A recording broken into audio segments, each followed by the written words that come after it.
Dear listener, you are listening to Everything is Gay, Even the Straight Stuff. And today we are continuing our journey through the Enchanted Forest, the Land Without Magic, the Heroes and Villains version, the Arendelle Frozen Land, the place where Merida is, the place where Emma is evil, the place where Camelot is, the place with unfinished stories. It's a lot. There's going to be a lot. A lot is happening today. I am trying to With read the descriptions of these episodes like as a blog text was an adventure in preparing myself for mm, today. I'm John McDonald, American playwright, and I'm here with Once Upon a Time super fan Magnus. Hi, Magnus. hello. It's a pleasure to be back. Yes, I am. I do not consider myself a Once Upon a Time oncer super fan, but I know it means a great deal to you. And there's some stuff in these seasons that mean a great deal to me that we're going to talk about. Mm, Um, mm, but before we talk about Once Upon a Time seasons 4 and 5, which is my goal mm, for us to get through today, and yeah. potentially season 6, which is possible potentially, um, I kind of want to talk about Once Upon a Time in both its medium and kind of in its episodic format. And I think it's important to do this because now that we have it and we have things like Grimm and we have things like the librarians and we have, Angel and Buffy, we Mm, kind of take for granted that these things exist. There was a time, especially on television, before Netflix, when everything was either cable or not cable, where the only real anthology series that we had in any way, shape, or form was like a Twilight Zone and Outer Limits, and this was very niche. mm, Even the X Files is less about the aliens and it's more about the procedural CSI rom-com aspect. mm, It's very much like moonlighting with aliens. yeah. So, It- yeah, go ahead. I was gonna say it was always more it always felt more like the skullduggery and Yeah. the internal politics of the FBI, etc. And at the end of the day, the as you say, the aliens were very more often the MacGuffin Yeah. that drove the events of the series. But I know what you're meaning there. They're, Yeah. they're they're much bigger in the movie, I feel like, than they are. Mm, Like when I think of the X Files, I think of my favorite episodes include the episode where the guy thinks he's cousin Oliver, so he's like M. Night Shyamalan his house into a Brady Bunch house, and it's super weird. And the episode where they're in Antarctica and there's the scene of them having to strip each other down to check for like whatever demon bug thing is happening. So mm, like when I think of yeah. X Files, I really don't think like I know the aliens are integral to the plot because it's Mulder Mm, and Scully and Do You Believe, but for mm. me that's not the point. You have to ask yourself, how would Once Upon a Time have done if it had come out during the age of Buffy? Sort of like a peer show that came out around that era. Do you think it would have had as big a fandom? I think it's closer to Charmed than it is to Buffy. Mm, In a way, I think that Buffy, and we're going to talk about this in seasons 4 and 5, especially with how much plot there is. It's like almost chewing through a cardboard box trying to keep everything straight. Um, and for me, I always felt Buffy, for all of its good or bad, was really, even when it had overarching themes, the episodes seemed very self contained. They had more of that classic 5 act structure. You didn't feel like everything was going to be retconned. You didn't feel like there was going to be a whole bunch of MacGuffins like we get in seasons 4 and 5 of Once Upon a Time. And I felt like the seasons of Buffy are very manageable for what they are. They seem very clear. Like I know when I'm watching an episode from season 3 of Buffy versus an episode from season 5, and not just because Faith or Glory is in it. And in that way, Once Upon a Time's episodic structure is both its gift and its curse, because it's a new thing, but yes. it's also a new thing. And unlike, say, The Tenth Kingdom or Tin Man, which were special miniseries that were like 5 or 6 episodes Mm, long, Once Upon a Time is this 7 season behemoth that if you try to introduce someone to it, you have to take like 4 hours to explain even just Snow yeah. White and Prince Charming. Because once you start getting into it, you're like, wait, this happened, and then this happened, and it's it's a hard show to explain to people. Whereas Buffy, you can go like, girl kicks vampire's butt. And like it makes Yeah. sense in a sentence or four. Whereas the elevator pitch for Once Upon a Time, I cannot imagine it without having the blessing of the people from Lost. Like I have a hard time imagining how you would explain this show to someone, especially by season four. Mm. It it very much I can imagine that the elevator pitch would have been story characters stuck in a real life town.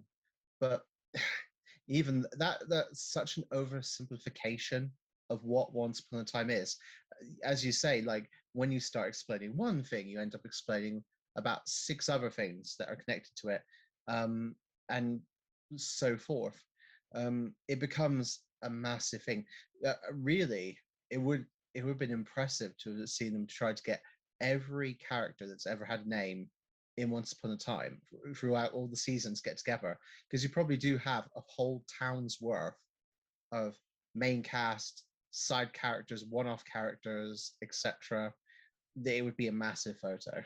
And you have the um, secret characters that we only find about in season four that somehow have messed with Emma's memory so that they and only exist conveniently to the plot in season four. Shout out to Ingrid, kind of thing. yes, indeed. So with the whole Once Upon a Time episode structure and such, I completely agree with you that it's both a blessing and a curse. Um, the very nature of Once Upon a Time, with its reliance on fairy tales and being, dare I say, a Disney property ish thing, it's all a bit nebulous to my mind Well, still. ABC Where is owned by it's, Disney. So in a yeah, way, but everything in ABC is like, if you really think about it, things like Blackish, Modern Family, they all have a Disney vibe to them because they're owned by, like, Disney bought mm, ABC for the specific, like it's like Touchstone it's Films. It's a Disney imprint for scarier or more dark films like Splash and Something Wicked This Way Comes, Angels in the Outfield. So like mm. when Disney wants something, it always puts its claws where it wants to go, and it's very obvious. Mm. That's why I call it ish, to be honest, because Once very clearly is trying to do a lot of its own thing, especially when you get all these different twists with the characters, and then sometimes behaving in ways you don't necessarily expect from having seen their like mainstream Disney incarnations. Um, so it's the very nature of it is it's this massive thing, and I wonder whether, and we're going to go into season four soon. So this is a good example, and season five particularly. These are all good examples of what I'm about to talk about. The thing is, like how Once Upon a Time started out. The first season was very focused on the Emma coming to town and then versus Regina story arc, which took over the entire season. Very focused, but at the same time, they still introduced lots of flashback characters that some of which only appeared in the one episode, really. You had some of them that came back like for a special one-off in later seasons, but a lot of people were introduced just once. Um, and I wonder whether, because that worked so well, what the writers turned around and said, hey, this is really working. And people like these guest stars that we're introducing like every episode, and they're interested to see more. Now they want to see Ariel. Now they want to see um, this person, that person. I have this horrible feeling that because it became so popular, they became a victim of their own Yeah, yeah. success with the formula. And that's why you start to get really bizarre and out there cameos at times, or um, almost random ones, sometimes feeling more for the sake of because they wanted to say, when they wanted to, as Once Upon a Time became more popular, they wanted to be able to promote it as coming up this week. We've got, I'm going to get her name wrong, Tiana or Tiara. I got her name Tiana, wrong. no, you got Tiana. Tiana. She, Tiana is good, yeah. just skipping slightly ahead to season five, I've always thought that her scene in the tower with David when he goes on Charming, when he goes on that solo quest of his, was a very odd cameo. it felt very forced in comparison to some of the other guest stars that you had on the show. But Well, and we've got I just like, left so that. in season 4, we're going to get to Bo Peep as well, which is weird because Yes. she's not a Disney character, but they don't include Disney canon that you would expect in a forest or jungle type scenario. Like they never have Mowgli, even though Mowgli got live action grown up movies in Disney Yeah. canon. Mowgli is never part. Mowgli from the Jungle Book, Baloo from the Jungle Book and Tailspin, Shere Khan. They are never a part of this world, even in like Was human, like unless Shere Khan and Blue ended up somewhere and I'm just forgetting about them, which is very plausible to forget about guest star side characters in this world. I always forget that they actually did have Li Shang in once as well. Mulan, because she was in it a lot more and because she had a bit more of a presence, like you remember her much more clearly. But Li Shang, he actually was in there as well, but I always forget he was in there. And that's Um, not good when you forget things. And then oh, the other thing to talk about in the episodic structure of ones is the transition from ABC primetime on Sunday nights, where it's mm, like you have to watch it or you DVR it, to Netflix, where then you can binge a whole season in 1 or 2 sittings, and how that affects things. mm, Which is what I did for a lot of Once Upon a Time before I gave up Netflix. mm, And it's one of those things where I actually think unlike Glee, where it doesn't help to shotgun the episodes one after the other. I think for Once Upon a mm. Time, because then you can just let things wash over you and you're not thinking about them too hard. Whereas when you have a week between the episodes to think about how, especially when you get to season 5, when they're having to discover a new magical item every week, when they're having to deal all of a sudden with Camelot, even though they've had this really great thing at the end of season 4. I actually think the move to Netflix helped Once Upon a Time, because then you knew it Mm, was just going to be a crazy show and you didn't have to have an expectation that it was going to be good, and it could surprise you when it was actually in form of itself. mm. So I think Netflix actually, unlike Glee, where it did not help, I think Netflix actually helped Once Upon a Time, especially in these later seasons.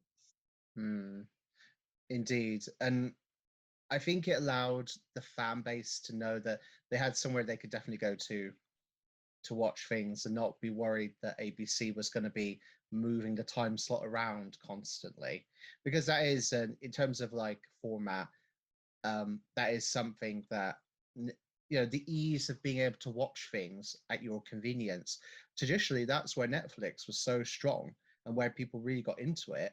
Um, Not trying to deviate off the subject too much. I mean, Netflix making some very questionable decisions at the minute in terms of its content and what it's slashing left, right, and center.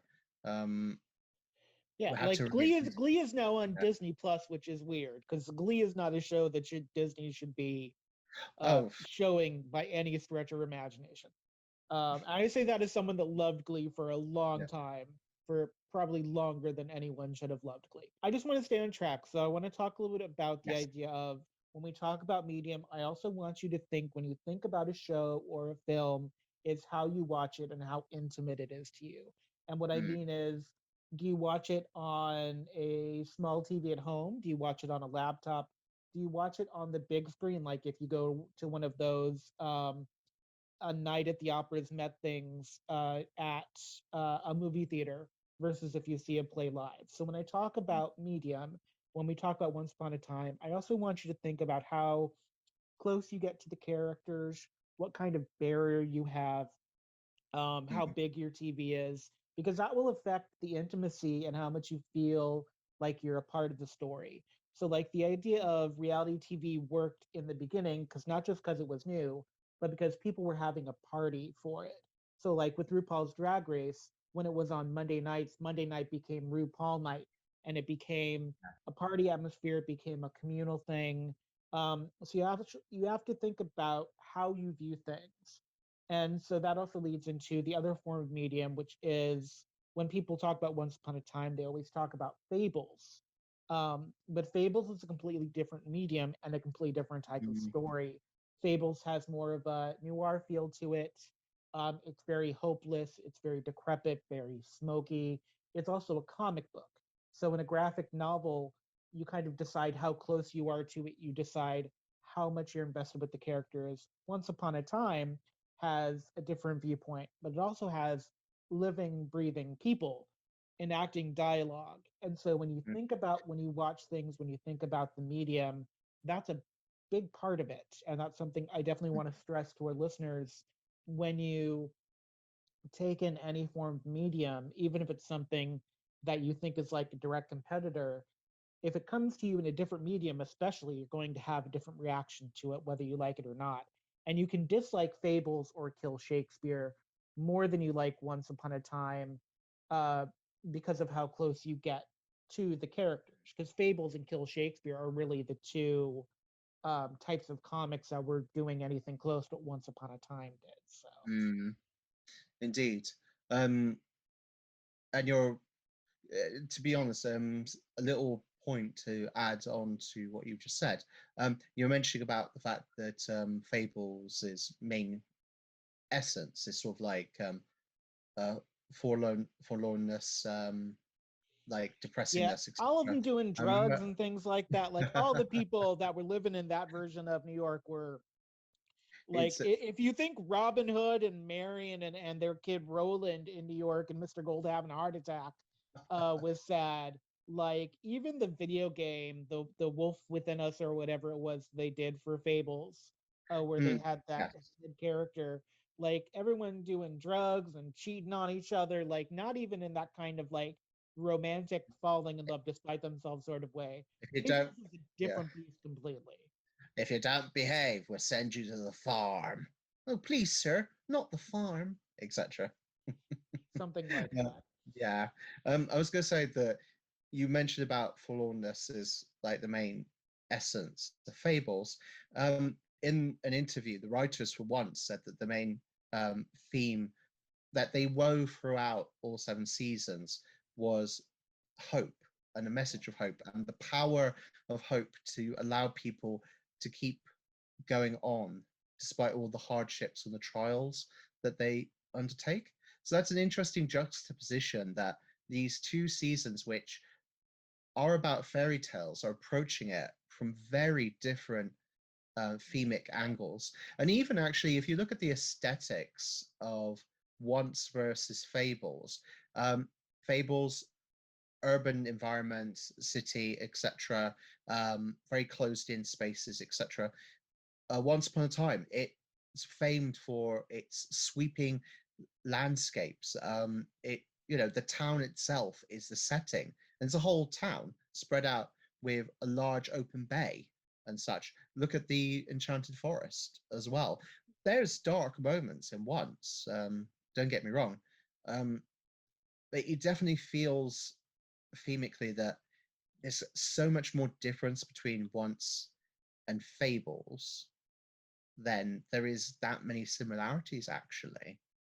A good way to start on to season four is actually, if you think about it, Zelena, end of season three, was going to do child sacrifice. Woo!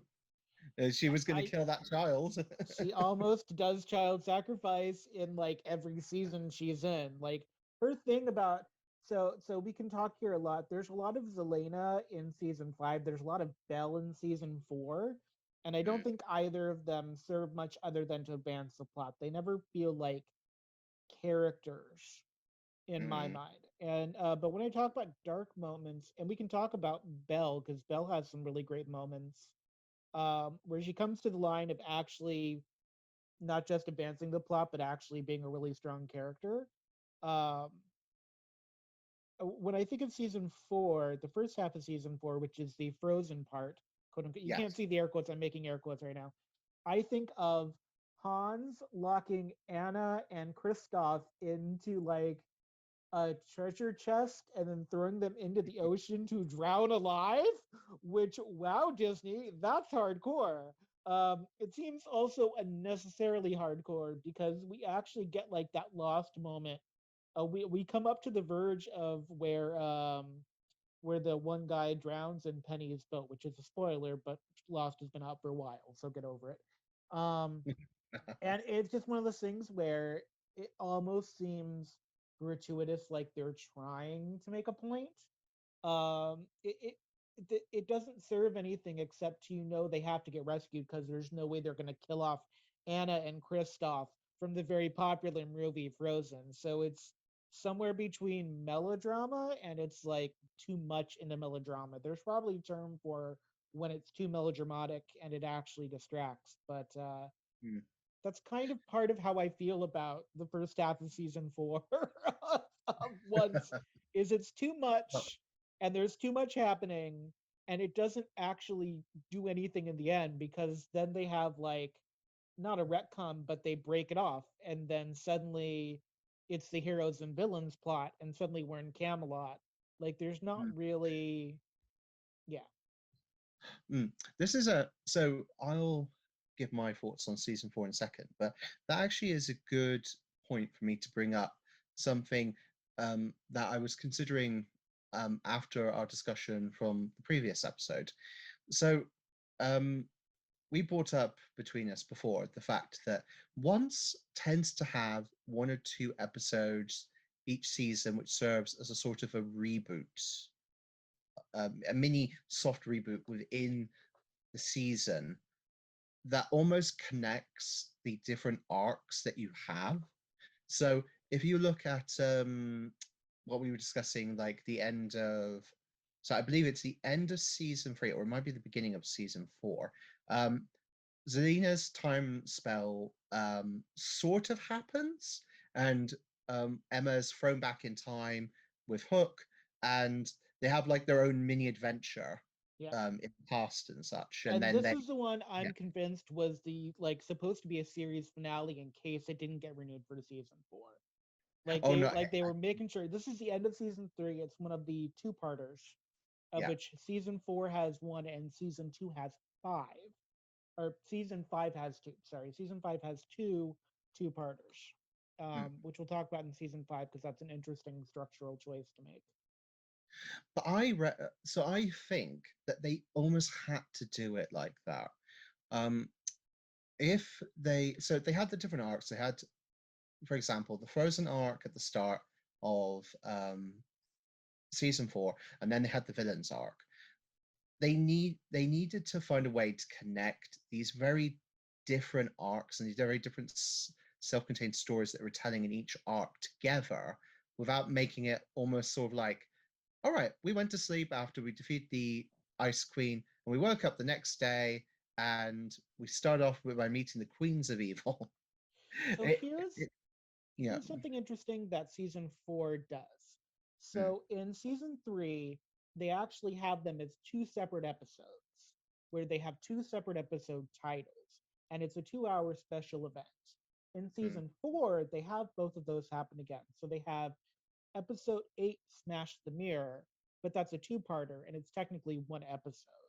And mm, then they have episode 21 and 22, which are Operation Mongoose, but again this is the same this is two episodes so it's like a two-parter but they're not individual episodes. It's a very weird fine line um where it feels like it's because they had to go so plot heavy and they had to include so many things that they couldn't leave any threads dangling from.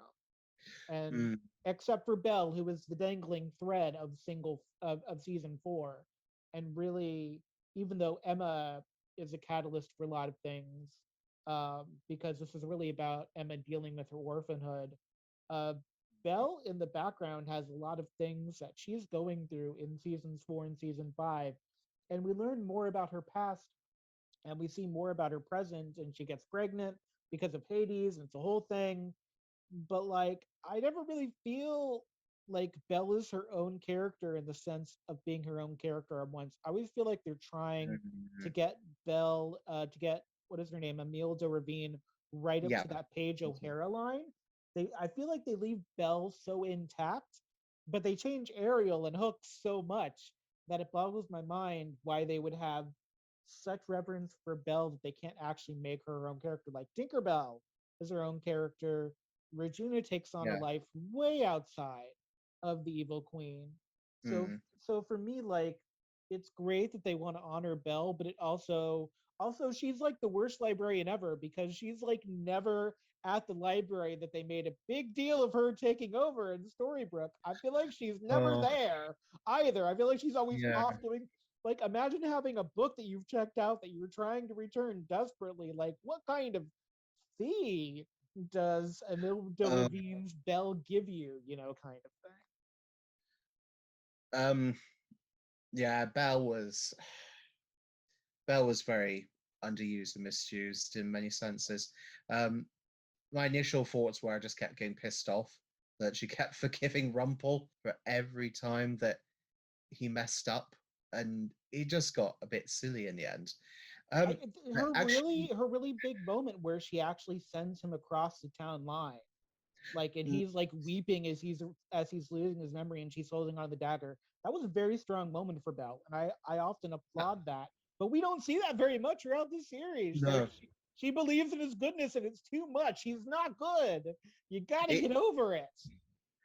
exactly, and it she believed in it too much to the point that it got unbelievable and took me out of at times when I was watching it, and I was just thinking, oh God, he's going to do something again, isn't he? And she's just going to forgive him. It staggers belief at times.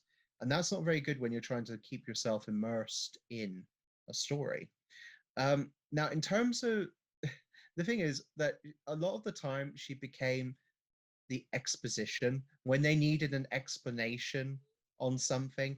She would go off and do research, and then like 2 episodes later, she'd appear and say, "I found a reason why he's after this or she's after this," and it just became that became her role at times, and And, you know, and, and considering this is a show where Emma gets trapped in an ice cave yeah, and almost freezes to death. Like when you have a character that their main thing is to do research, then to come back to give you results.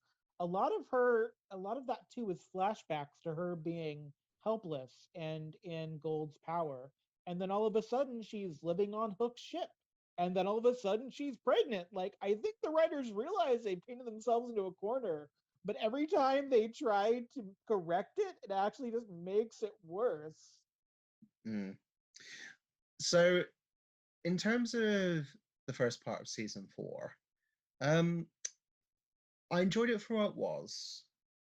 I do feel it very much was purposely written into the story that originally the writers didn't intend to have a frozen half season, but on the back of the sheer success of the Frozen franchise, they looked at it and thought, we could do something with this. And you know what we're going to do?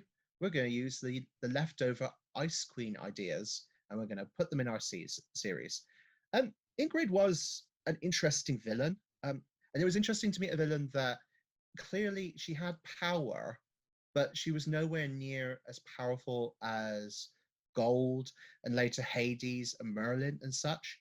Um, because sometimes with some once upon a time villains, there'd be temptation to try and make them like stronger than the current cast is, like how Zelena was really bigged up as like more powerful than her sister and such. Then you have Ingrid, and really her power is she's not a half bad manipulator, but you do see later on and towards the end of the series that she gets desperate as she's running out of options. Um, and I, I then, I yeah, do think sorry. a lot of what they did for Mother Gothel in season 7 they modeled Mm, after Ingrid here in season 4. And so when mm, I saw it again the second time, I'm like, it was okay the first time. Second time, it's not nearly as strong. Although season 4 does have two of my favorite things in this first half. I think it's the first half. mm, So my yeah, first favorite thing is the examination of Emma being orphaned, which is going to lead into the Maleficent Lily plotline, which I actually mm, think is one of the best things that mm, Once does. The other yeah, one is my one of my favorite Once Upon a Time gifts, where Emma and Hook have started dating, and Emma's talking with her dad, David, Prince Charming, dating, about dating Hook, and it's that great moment from Buffy the Vampire Slayer where Xander's talking with Spike, and Buffy's like, "I think you're dating him, right?" And it's one of those things where it shows how comfortable David Nolan is with his sexuality when instead of rebuffing Emma for teasing that he thinks Hook is kind of hunky, that his response is not, "No, I'm a straight guy." His response is, "Emma, I'm a married man." Like, not that it's other impossibilities that he could find another man attractive, but that he's happily married. And so I actually really love that moment. Mm, To take a character that you could have potentially like had a really homophobic moment and made this really nice, funny, confident, mm, straight male, but like Colin O'Donoghue. I mean, even for straight guys, like there must be something about Colin O'Donoghue that attracts them. And like Hook is just the bad boy of the series, but in a way that's very approachable. And so mm, I think that really works. And that's one of my favorite like little mm, moments in Once. And I think it happened in season 4. Um, and mm, that's one thing they do well is that little bits of humor inside of the melodrama. mm. They also have that here at the end of season 4 after the spell is broken and Regina comes out of being her evil queen self and she sees herself in like her evil Regina old outfit and she just starts laughing like because she's like what am I wearing, why are we doing this is hilarious, and they just start laughing and it's amazing, it's everything you want. So Mm. Indeed. Before we move on to the Queens of Evil arc, oh, such a good just band name. Oh, such a good band name. Like it's just I know they have a name for like the Halloween Horror Nights at Disneyland, but like mm, Queens of Evil would be such a good band at mm. Halloween, Mickey's Halloween party. It really would be. Maybe we should petition Disney to get the girls together at Disney and have them get in a wicked carriage and be sort of like parading around, having their own little villains Well, takeover they sort of do thing. have the Sanderson sisters as the introductions for Mickey's Not So Scary Halloween Party most years, which Mm. is really cool to have them. It's not Bette Midler, but it's like Bette Midler-esque, which is great. The one last thing I would say about the Frozen arc for season 4, I know that within the fandom there is some Emma Elsa shipping because of their close bond and such that it becomes something that people do get into. I know that this show is trying to portray them more as like kindred spirits slash almost sisters Yeah. in that regard, but there is a well-established trend of shipping those characters together. Which I don't Um, think is bad. I don't find that offensive, but like no, it's definitely I just don't. not going to be. Mm. I'm all for more sapphic ships, like more lesbians. More lesbians is great. Eh, I will indeed. say the Frozen arc is also really good because it does lead to Robin Hood having to leave town, which is really hard for Regina. So I do think there's a lot of really great stuff for Regina as a subplot. But Mm, because we've got Ingrid, we've got the countdown for the spell of Shattered Sight, which is a great spell name, but didn't last nearly long enough to be effective. Um, I think that Regina's kind of subplot here and the subplot about Will from the Once Upon a Time in Wonderland making his way here, I actually oh, think it works. Like Belle having an interest that's not Mr. Gold and having her moments outside of that, I think works really well. And later when Henry starts working for Gold, knowing farewell he's trying to do something, I think some of the subplot works better than the main plot of the Frozen arc. I do agree that the subplots are because they do engage people quite well. So I do agree on that thing. The one point comment I would have, I did feel bad for Will. The Jack of Knaves, wasn't it? From Yeah, Will Wonderland. Will Will slash Yeah. Jack of Knaves from the Once Upon a Time in Wonderland Mm, spin-off series I that didn't any yes. no one watched. No. I do want to try it out at some point. I do feel bad for him. I feel he sort of just appeared out of nowhere. They were struggling to find stuff for him to do, and then he sort of vanished. Um, And he was so cute. I Like I hmm, was not mad at I was not mad having yeah. more man candy to enjoy in Once Upon a Time. So residues of Ingrid's spell are still there. So we have it's pretty easy to actually go from part 1 of season 4 to part 2 of season 4. Like it's not as abrupt, which is I don't know if No. that's nice for you or if you wish it were more abrupt. Mm. Um, sorry, what do you mean in what regards? Do you like the flow from the first half of season 4 to the second half? Do you need it to be more abrupt like it was in season 3? Oh, Or did the flow work for you? the flow worked for me because they'd established a bunch of plotting that Gold was doing within season 4 already. So this felt like a natural progression to me. The season 4 cover art is not hero and villain cover art. The season 4 cover art is definitely like a Frozen themed. It has, I'm not actually sure whose eyes these are supposed to be, but it has a frozen apple, which could potentially taste delicious, and icicles, and these blue eyes that could read as Ingrid, could read as Elsa, or could read as Emma.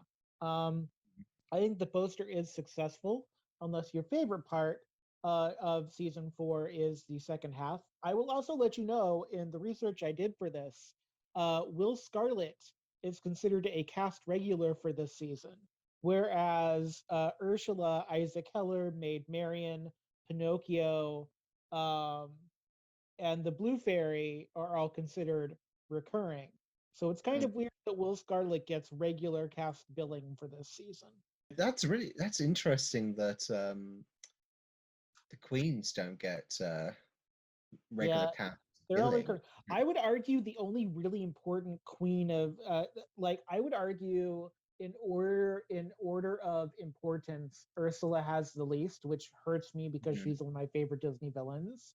And then Yeah. it goes Cruella, who has kind of an arc throughout this, and we got a lot in backstory. But then I think Maleficent is really important to this. The really great moment where we uncovered that Ingrid has been plotting to have Emma be her sister for all this time and to Mm, help her bring her magic into the Land Without Magic, especially that the episode with the videotape where it's revealed and Emma realizes there are things she doesn't know. And then we mm, come into season 4, the back half, and we get that great stuff with Lily, who is like so hooked on revenge, and we get Maleficent and Lily having this great heart to heart. Those two connections in this season, I think, is the thing that makes season 4 successful for me, in mm, spite of the major things going on, which I just think are kind of loud noise in the real season, which this is a season about the idea of being orphaned. Um, mm. for me, that's how I feel. I also think Ursula was criminally underutilized, and Oh yes. although I liked the casting of Cruella, I could have done with less Cruella in this. I know it introduces us to Isaac, but Mm, honestly, I was so excited about Cruella and Chernabog, and I feel like they were both not utilized in ways I expected, and I don't mean that in a good way. Because if it had no. been unexpected and I enjoyed it, then I would have felt differently. But I really like, I get it, I understand it. I think Cruella's great. It's kind of weird to have her live in New Jersey, but whatever. It's a choice. A lot of choices were made in the second half of season 4 of Once Upon a Time. Yeah, it didn't. A lot of the over the top stuff didn't really work so well. Trinabog became just basically a throwaway monster to Which I deal with, hate because which, Chernabog is yeah, literally the devil. You could do so much with the idea. Like you good. have Hades, you have things about redemption and hope. And I don't think Chernabog even has like speaking lines. Like he's just He literally doesn't. there on the wall being menacing and shadowy. And it's just a Yeah. real Well, waste. he's just basically a throwback to the shadow monster from the start of season 2. And they just have to find a way to get rid of him, basically. He Yeah, but serves then as they have kind of, that happen again because the golden yeah. darkness' heart comes out of the sorcerer's apprentice hat, and it happens like twice in this season. Uh, so you had that. Um, you had. I agree that the queens were underutilized. As a group, it felt that they fractured quite quickly. Ursula kind of became redeemed. Um, Maleficent quickly showed that she had a very personal reason for wanting to get back into the town and such. So her goal was very different to that of Gold's. So very quick, in a way, the Queens of Evil had been like really riled up as this big thing to sort of replace the Frozen, because everyone was hyped up about Frozen. Then they started talking about the Queens of Evil as this big thing. Again, that lasted for like a few episodes, I think, before they started to come apart. I don't think it really worked with their whole trying to recruit Regina back to their side and for her Yeah. to let her bad side again. That felt like a distraction. I Um, do wonder if the Queens of Evil was actually like a misnomer and the real Queens of Evil were actually and people do this to Cusco all the time, so I absolutely hate that I'm saying this, but what if the real Queens of Evil were actually Rumple, Zelena, and in a way Maleficent, but Maleficent gets redeemed? Like, because they don't mm, really utilize Cruella except for to introduce Isaac, who was one of my favorite fantasy character actors on TV. Patrick Fischler, I think his name is, because he's been in a whole bunch of stuff for forever, including Pushing Daisies, which is a great show. But like, it feels like the Queens of Evil aren't really the Queens of Evil, and like it was really Zelena all along, like Agatha in the WandaVision series, where it was really Agatha. It's really Zelena all along. all along. I mean, there's a good point to what you say. In Cruella's defense, the one thing I do really like about her as a character, and I think it works well, is that she's unashamedly evil. After you've had so many villains on Once Upon a Time that begin given some sort of sympathetic side or some like tragic backstory to explain how they became how they are, to have a villain that actually shook the formula up by being just pure nasty actually came more as a surprise to me than the twist that she was actually still good in some way. Um, so I can totally see why they brought her back for season five, And and she why didn't start Peggy. out as evil, which is nice too. Like you get to see the progression of Cruella. It's not obviously it's not nice I the way it happens, but you kind of you get the idea that she also could have gone a different way, like Regina could have, but she embraced evil in a way that Regina could not, which is kind of but nice. did she really? I always got the impression that it was just a front, Look, that if there you always was get a nasty locked side. in an attic afraid of dogs and you're locked in an attic with dogs which are the fear of your life, and like if you're going full on flowers from the attic, that's going to have stuff Mhm, that affect you for the rest of your life. I know BC Andrews didn't write it that way, but it's very much like mm, the kids at the end of the Witches of Eastwick that were birthed from the three hot witches and the devil. Like that's gonna affect you for yeah. the rest of your life. So like Mm, I really think that given a different type of Once Upon a Time, they could have done a redemption arc with Cruella, mm, but it is nice that they did not. mm, I don't think they knew what to do with Ursula. I think that was part of the problem. Is they cast um, I believe Ursula was an African American actress played Ursula she too. was. Yeah. Yeah. And I feel like because Once Upon a Time, for all of its greatness, is not really a very diverse show in a lot of ways until season 7 when they kind of force it, I feel like a little bit. Um it just feels like they cast a black actress as Ursula and was like, and now we're done and scene. Because basically she has like 3 episodes. She has her introduction and the little promo where they're all on the cliff and Rumble comes out of nowhere, and then she's in like 3 episodes, and Yeah. she has like tentacle magic, and then she's gone. Mm. She only really serves towards the end to give the heroes a hint before she leaves. Which Um, sucks because it's yeah. Ursula. It's poor unfortunate souls, divine Ursula being underutilized. Like if you're gonna Oh, up the queerness yeah. of Once Upon a Time anymore, at least have Ursula sing something in a sultry alto.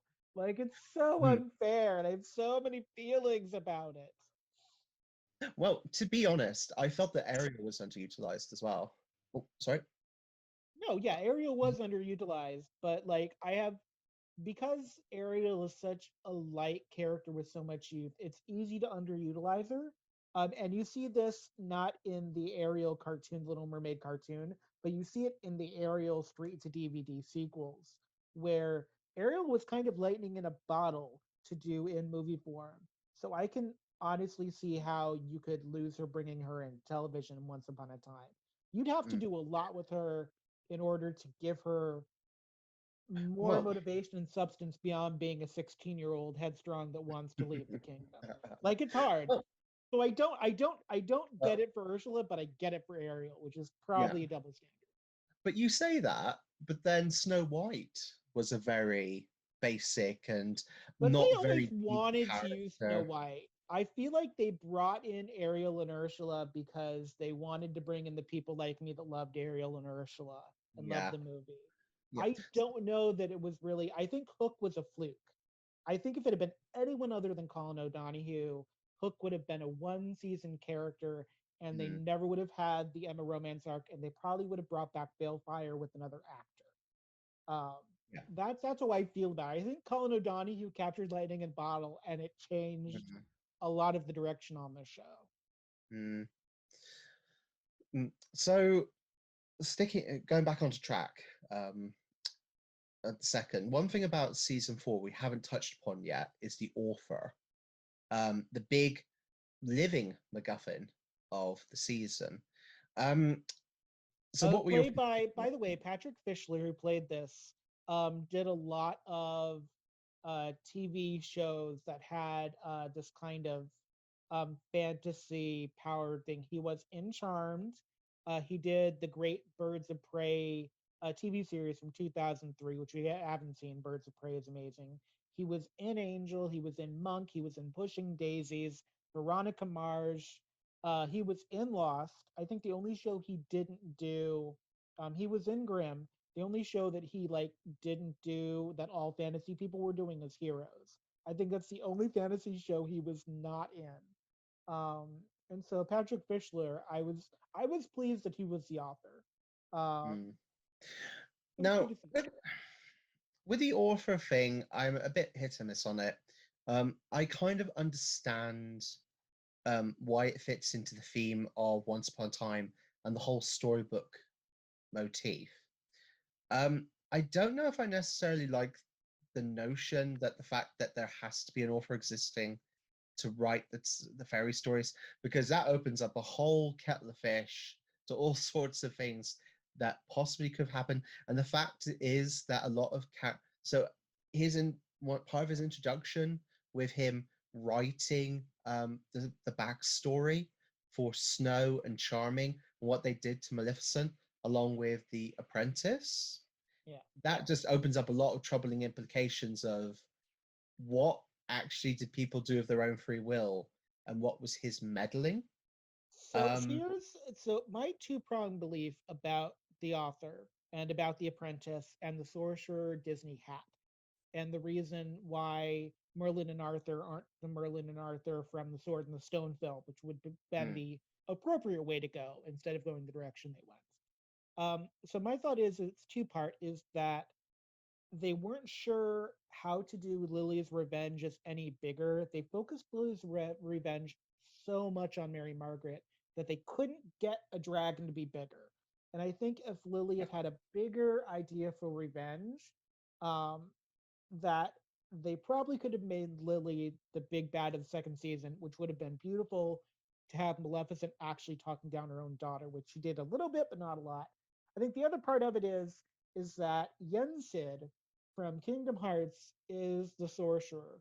And so you might be able to grab the demographic of people that like Kingdom Hearts enough to watch Once Upon a Time in order to bring in the sorcerer's hat, in order to bring in the books.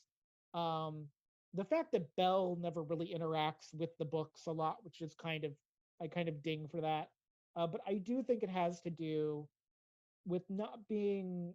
I don't know why they couldn't make Lily a stronger character. There was enough there, both in the mm, Frozen season and in her reintroductions, that you could have really made her something really strong. Like you could have put her in charge of a greenhouse. I mean, if you can bring in Ingrid and be like, she owned the ice cream shop all along, you could have put Lily in charge of a greenhouse and have her done more like fairy, dragon, dark nightshade, Wednesday Adams Mhm. stuff. Yeah. And it's weird because of all the male villains they've had, Isaac does kind of feel like a sausage fest villain for no other reason than to give Henry someone to battle against. Like it does feel like at that Yes. point it kind of goes sausage fest, which is not Once Upon a Time that we know and love. Like No. I'm not mad about a sausage fest, just not in the case of Once Upon a Time. No, it's very different. I do respect the fact that Emma in the alternative world the author creates does have her memories still. So in a sense, she's there waiting to get back into action, which she does. But the fact that she and all the other main heroes up to this point are pretty much depowered and left helpless, I and do you have think to rely. Sorry, go on. I do think Operation Mongoose as a two-parter, episode 21, 22, which 22 episodes of any season of a series are hard. I will give them that. I do Mm. think there's a moment in Operation Mongoose where Henry Mills has to teach Hook how to sword fight. And I'm sorry, I know it's fan service, but I kind of love it. It's not great if you pull back the curtain too hard, but just the idea that someone has to train Hook how to be evil again. It's just, I know it's super dumb, but I love it, and I know I shouldn't love it, but it's great. Just the fact that we had to rely on the scrappy do of the series and Henry, though. I mean, Henry gets a lot of play in this year. Like he's really integral. I really think there's the great finale of this where Regina is dying and Henry is there and he's rewriting the story. I do think it works. And I think because Henry is so integral to the series, whether we want him to be or not, in a lot of ways, is both a strength and a weakness of Once Upon a Time. Mm. Much like the will they won't they of Regina. Regina and Robin Hood are the Ross and Rachel of the Once Upon a Time series, like to borrow something from Friends. Or the Harvey and Sabrina. They're almost the Harvey and Sabrina of the Once Upon a Time universe Yes. in a way. And I really wish they hadn't had to kill him off. Like I wish they would have given Sean McGuire more to do. I don't really Mm. understand the thought process of not making him like a deputy and giving him a real position in Storybrooke. I don't know that he had like a real job in Storybrooke. I can't No, remember if they gave Robin Hood something to do or not. I don't believe so. I think most of the time his job was Regina's boyfriend. Which kind But of like it's like Belle. Like Belle's job is to like redeem Rumpy, and I gotta say, it's yeah, not a strong job. I think if it had no, been anyone other than Sean McGuire, they would have written Robin Hood off completely. I think it was just the chemistry that Lana I, and Sean had that made it work. it did. And in certain characters' defenses, the fact is you already have a very strong established cast with Yeah. big, memorable characters. So it's very difficult, I think, to write a good character to accompany that person, and to be almost like an equal to them and have feel as they have enough to do. It's difficult to achieve that. They did. Yeah, I think, as you say, they struck lightning in a bottle with Hook, making Yeah. him very strong. But they established him almost like his own character before he got with Emma, so they were on equal footing. I agree. I do feel bad for Robin. He was pretty much just there as a supporting, an extra sword. You have my sword, sir. It feels weird that Will Scarlet is a regular and Sean McGuire as Robin Hood is not a Is regular in the mm, series. It just feels that's a weird. very odd. That's a very odd thing. I agree. Um, if I was thinking about once, I'd think of Robin before Jack of Knaves. Hmm.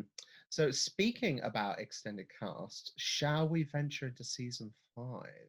I mean, I think so. I think season 5 is a season where it starts out really strong and then just a lot takes place and it's almost too much. It's like sinking into quicksand. And part of this has the same problem that season 4 has with Frozen is that they wanted to throw in Brave.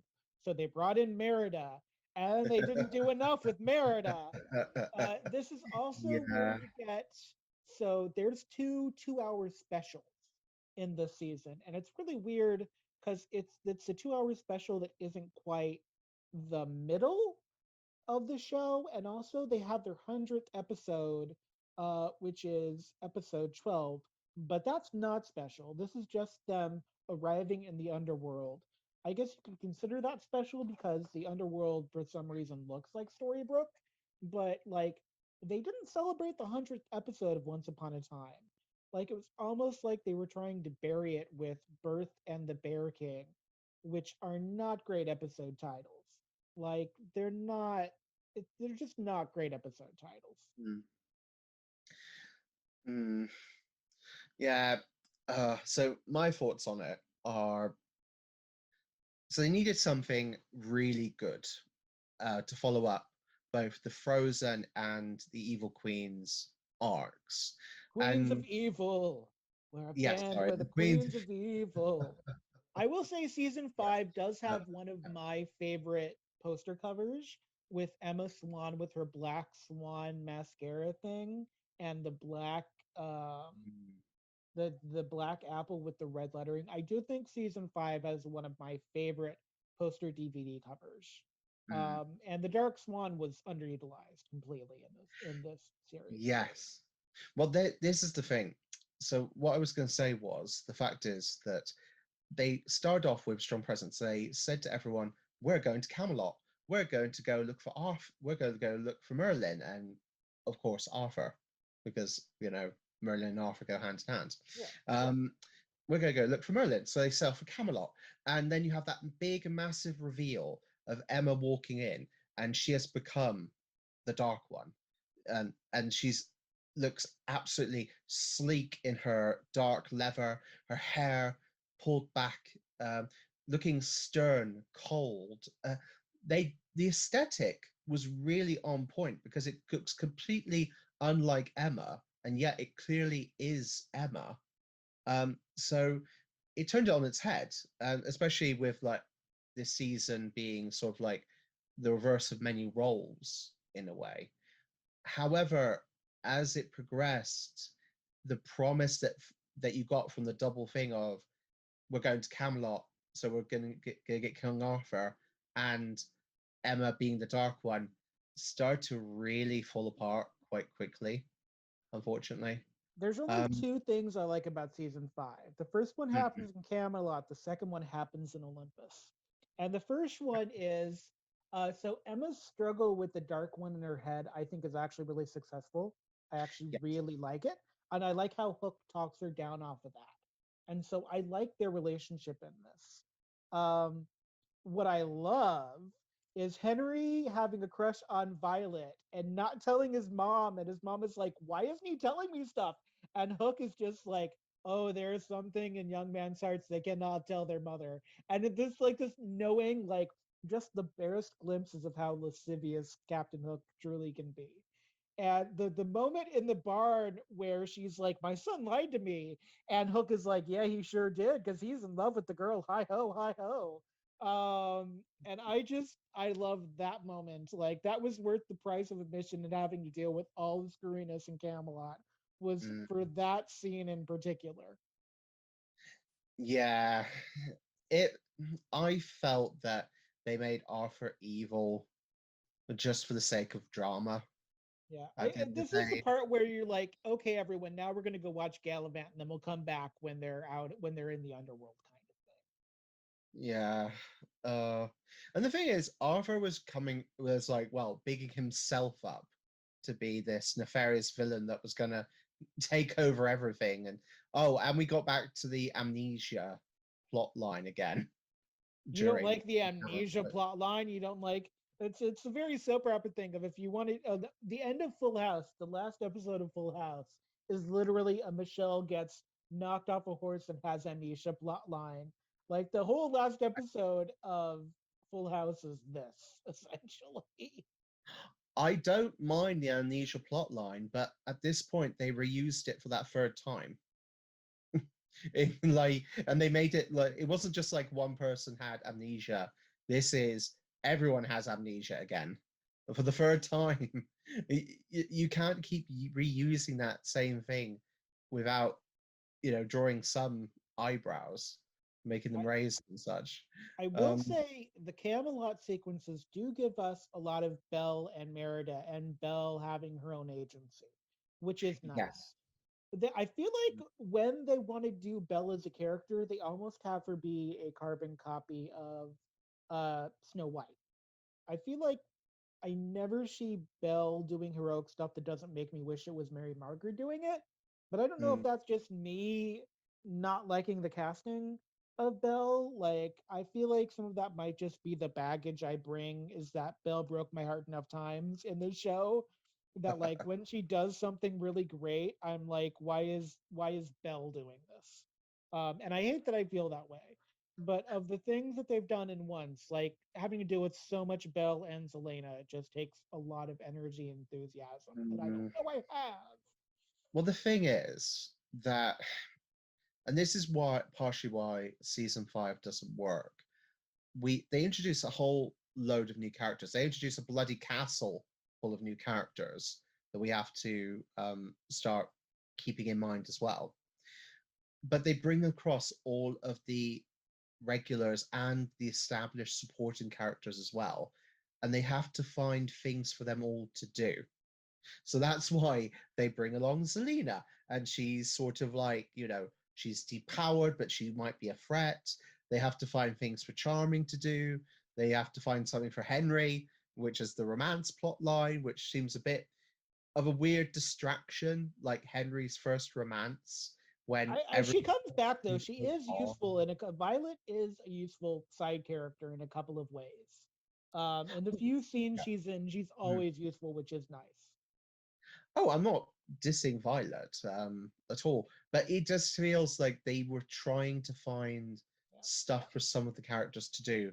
Really, this was the story about the Dark Ones and how they came about, and culminating in that mid-season finale when Storybrooke gets invaded by an army of evil, superpowered sorcerers. Uh, that if we're talking about dark things, them branding people that they're going to get dragged off to the underworld by Charon after a while, and you see all the dwarves kind of get pulled, like dragged off to hell, basically. That's That's pretty dark. that's a Power Rangers move too. There was a season of Power Rangers that had to do with that's a Sentai move if I've ever heard one. It's interesting too that they modeled the underworld so much after Storybrooke, and then they bring in Hades, who is a classic character actor like Patrick Fischler was, but then they bring in Hercules, and they had this idea of Hercules. His strength is in his confidence, not in his muscles. And they bring in Cerberus and Megaera, so they bring in all of some of the best parts of the Hercules Disney film, which is Hercules and Megaera. Um, they don't bring in Pain and Panic or Sassy Hades, but the Hades they bring in, I think is this is the only time where it works where I'm actively rooting for Zelena in a way. Because I think this is Mm-hmm. the one time where Zelena actually gets to go after a happy ending. There's a lot of mirrors to Regina and Robin with Zelena and Hades, but I also think it works because you're getting information as the audience about Hades that Zelena's not. So when we get to the point of Robin Hood's death in the mayor's office, and Regina's there, and Zelena's there, and Zelena has to make a choice, I actively root for Zelena in that moment. Where in most of the series, I don't. And it's not that Zelena's a bad character, it's just that you never really see her doing the things she does in season 5. At least not in a full way. Like Zelena schemes and she's apparently more powerful than Regina, though I don't see it as much as others do. But I feel like that mayor's office choice that she makes, um, I think is the strongest Zelena ever gets in the series for me Mm-hmm. personally. Indeed. I agree that Zelena very. You do feel bad for her, because, in a sense, her life was stacked against her right from the start, and she did have quite a few chances to sort of move on from a revenge.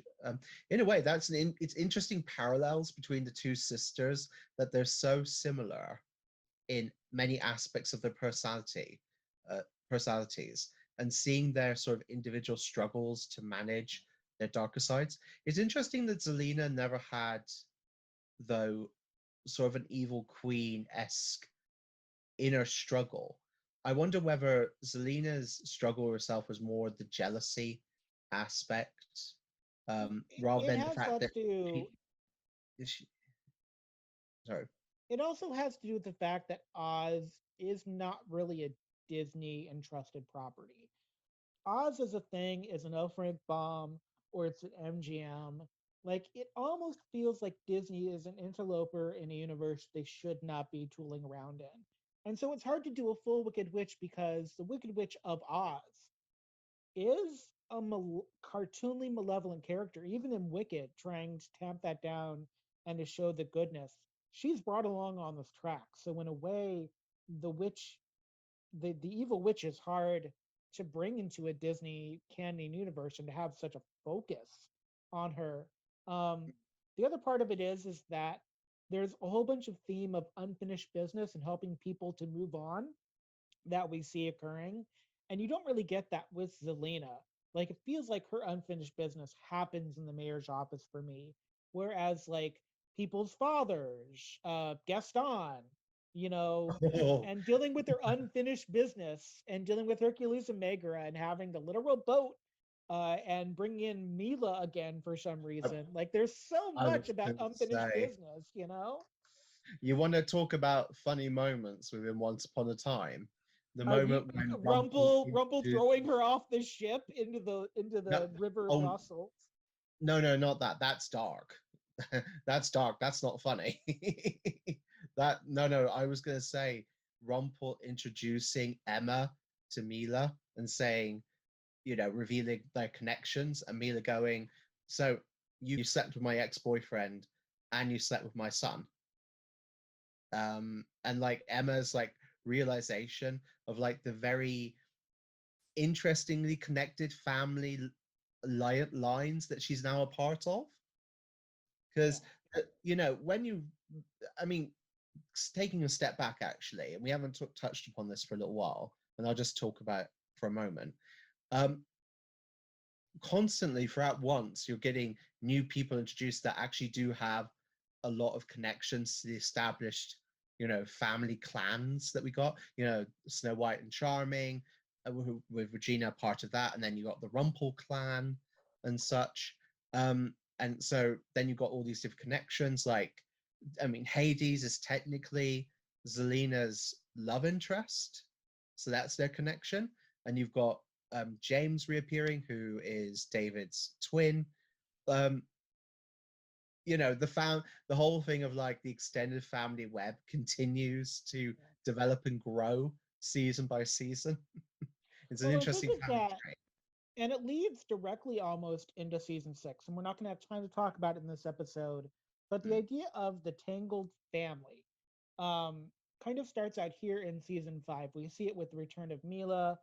We see it with people in Hades finding their family and helping them to move on in ways you don't expect. And then you also see it the idea of people being trapped, the idea of this land of untold stories that we don't really get enough of. We get a glimpse of it because it's a Mm. 2 hour special, but the idea of no, there's another land altogether of people hiding, and I feel like we get that in Storybook. So I think for next episode we should start with the season finale of five, and then I think we can do five, six, and seven all in a stretch because I Are think we seven still is just a recording? rehash. We are still recording. We have 5 minutes left. Right, sorry, but sorry. Just sometimes I find it difficult to tell when we're just having a chat about like things in general, and Yeah. when we're actually talking about something that's going to be in the podcast, if that makes Oh, sense. well, Sorry. it's both of those things. That's how a podcast works for me. But it's also Um, just I don't want to like end abruptly and not give anyone an idea of where we're going next. But um, yeah. because it feels like there's a lot we're not saying No. about season five hurrying on, and I think it becomes important in season six And then in Yeah. season 7, where everything we've been through in Storybrooke essentially is rehashed with Yeah. like new skins. So So just quickly, stuff that I want to bring up next time then, if we're still going to talk about season 5. The just a redemption little bit, things. just a taste of season 5, just like whatever you get in the diner in Hades. It's just a taste. So I want to bring up about the redemption stuff, about Hades and Zelena's love and such. Uh, and then, as you say, leading on into season 6, which really sets the battle, the ground lines for the battle, the ultimate battle between good and evil and such. I think season 6 has one of the best uh track villain reveals. I think the reveal of who Rumpelstiltskin could have been, Mm, I think is actually probably both the best ones and the best Disney reveal that yeah. happened on the show, of all the things that we learned, and even this being a season that not as many people watched as they did the first season. I actually think the Rumple reveal is maybe one of the strongest things to happen maybe in the show. And it's kind of nice that they save it as one of the last things, or purportedly Mm, last things, because we didn't really know there was going to be. I don't think anyone knew a season 7 was coming. no, it's. I mean, it's clear that the writers were creating a lot of the episodes and seasons on the fly. There wasn't a controlled thing like you see in the Marvel Cinematic Universe, where there's a lot of detailed planning going on, and it's very clearly you know who's going to be in what movie, sort of thing. The It's whole more thing like with Glee, where they have like a yeah, book about costumes, but they don't keep a plotline no, Bible. the whole thing about Tom Holland becoming Spider-Man, I think that wasn't something they were expecting, but because they did careful planning, they were able to weave it in, and then it became like the big, the new big thing of the MCU. Um, it's clear that they didn't really plan that sort of level of detail for once, and unfortunately, it shows. Yeah. And I think that's why the episodic formula at times doesn't work, because you're right that they sometimes they're just cramming too much in, too many cameos. It would have probably helped if they'd had maybe a few less cameos per arc and just focus more on what was happening. The But downside of that's that would be more Henry, though, because mm, Henry was so integral to so many things, even when he was just barely there. And mm, so maybe it's the gift and the curse of the Once Upon a Time universe is the existence of Henry, really, in a lot of ways. Um, I am kind of sad that we didn't see Lily like for a while. Because we had that great moment with Maleficent and Lily, and then Maleficent and Lily just don't seem that they to, disappeared. they disappear. And that's sad for me because I was so invested in them. Like the reveal of Ingrid and Emma, and then the reveal of Maleficent and Lily. Yeah, I thought that was so masterfully done. And then to come into season 5 where like it's like the yeah, match game, or whose line is it anyways? But Redemption is a great way to talk about season 6 as well. And in some yeah. ways, season 7 is they try to redeem their show for one final go.